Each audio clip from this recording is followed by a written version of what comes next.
आपके भाग्य में कोई संपत्ति नहीं है और परमात्मा आवश्यक समझते हैं कि इस बच्चे को इतना तो अवश्य चाहिए, तो वो भी आपको अवश्य देंगे।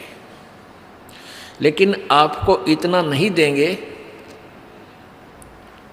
इतनी संपत्ति नहीं देंगे, इतना धन नहीं देंगे कि वो आपकी जान का शत्रु बन जाए। आपको कथा सुनाई थी कि एक नरसिंह नाम के एक मेहता सेठ थे।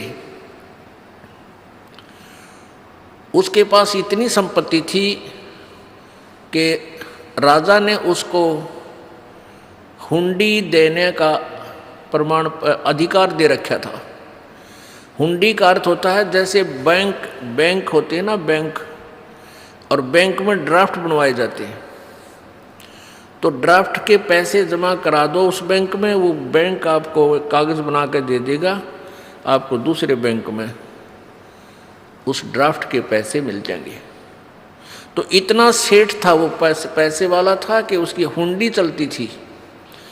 वो ड्राफ्ट बनाता था, जैसे दूर देश में व्यापारी जाते थे वो पैसा नहीं ले जा सकते थे, रास्ते में कोई चोर लुटेरे डाकू लूट लिया करते थे, वो केवल कागज ले जाते थे। वो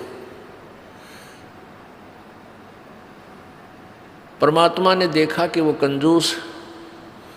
एक और ख़ास बात है, जितना जिसके पास धन ज़्यादा होता चला जाएगा वो उतना ही कंजूस हो जाएगा, वो दान नहीं कर सकता। और दान करेगा तो लोग दिखावा, दुनिया में दिखाने की खातिर थोड़ा बहुत कितना भंडारा भंडूरा कर दिया, कितना मंदिर में दे दिए 20-30 हज़ार, वो बाढ़ में जाएंगे। क्यों? वो कहते हैं गुरु बिन माला फेरते, गुरु बिन देते दान, और गुरु बिन दोनों निष्फल हैं, चाहे पूछो वेद पुराण। तो कहने का भाव यह है कि परमात्मा ने उस नरसिंह जी के जो गले में वो झाड़ था, उसका दुश्मन था वो माया, वो सारी माया का दान करवाया और उस प्यारी आत्मा ने अपना सारा हिसाब लगा लिया और समर्पण कर दिया परमात्मा पे।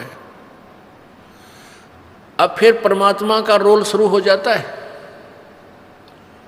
जब उसकी दोती का ब्याह हुआ, पुत्र था नहीं, एक पुत्री थी, उसकी शादी कर दी थी, और उसके बाद भी धन जोड़ने की हवस उसके अंदर समाप्त नहीं हुई।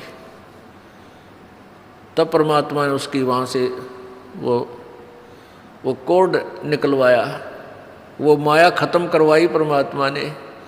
और पुण्यात्मा, हम अनजान हैं, हम केवल माया मांगने आते हैं भगवान से।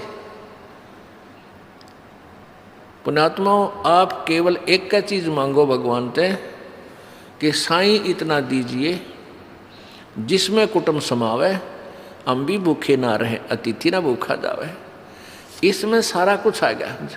कुटुंब सुमान का मतलब है रिक्वायरमेंट ऑफ द फैमिली, परिवार की आवश्यकताएं पूर्ण हो, और कोई अतिथि आ जाए तो वो भूखा ना रहे हमारे दर पे, और हम भी भूखे ना सोएं। इस सब कुछ आ गया इसमें। हम अधिक मांगते हैं तो हम भक्त नहीं, हम कति नालायक आदमी हैं, हमारे छीट भी नहीं लगी है उस मालिक के ज्ञान की। तो धीरे धीरे ये ज्ञान हो जाएगा। तो धर्मदा उस नरसिंह जी ने परमात्मा का आदेश मान कर, और वो सारा कोड जो दुनिया को लूट लूट के और धन जोड़ रखा था, सारा भंडारे में ला दिया, धन उसका धर्म में लगा दिया। उसके बाद दोती का जब ब्याह हुआ, ये सर्वविदित है कि परमात्मा ने आके पैसों की वर्षा कर दी उस नगरी के अंदर, और बहुत सा धन लाकर उसको दे दिया।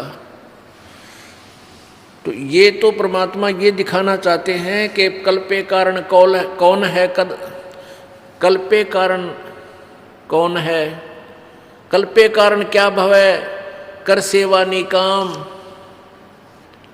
और मन इच्छा फल देऊंगा जो पड़े मेरे ते काम।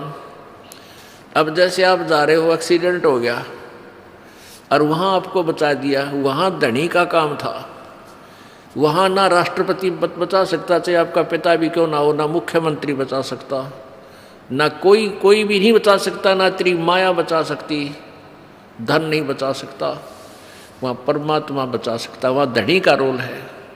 कल्पे कारण कौन है कर सेवा निकाम, के बगैर किसी मनोकामना के तो पूजा कर मालिक की, और मन इच्छा फल देवेगा जो पड़े धनी ते काम, धनी तो वहाँ धनी का काम होता है।